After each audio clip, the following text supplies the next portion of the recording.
आणि आता पाहूया टॉप 9 महत्त्वाच्या बातम्या।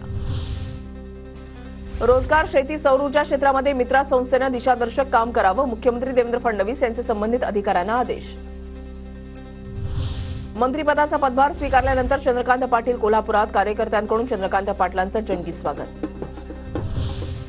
कल्याण बालिकेची अत्याचार हत्या प्रकरणाच्या खटल्यामध्ये उज्ज्वल निकमांची नियुक्ती, मुख्यमंत्री फडणवीसांचे आदेश, तर एका महिन्यामध्ये न्यायालयामध्ये आरोपपत्र दाखल करण्याच्याही सूचना। सिडकोच्या 26,000 घरांच्या किमती सोमवारपर्यंत जाहीर होण्याची शक्यता, सूत्रांची माहिती। सिडकोच्या घरांसाठी 1 लाखाहून अधिक अर्ज।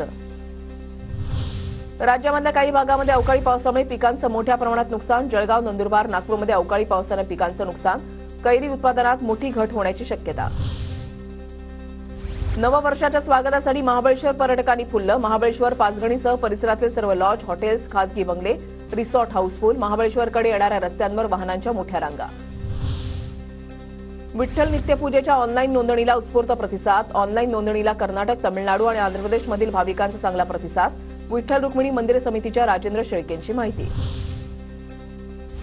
अलिबागमधल्या प्रमुख मार्गांवर 2 दिवस अवजड वाहनांना बंदी, धरमतर पूल ते अलिबाग, मांडवा ते अलिबाग आणि अलिबाग ते रेवदांडा मार्गावर बंदी, पर्यटकांची वाढती संख्या लक्षात घेऊन वाहतूक कोंडी टाळण्यासाठी प्रशासनाचा निर्णय।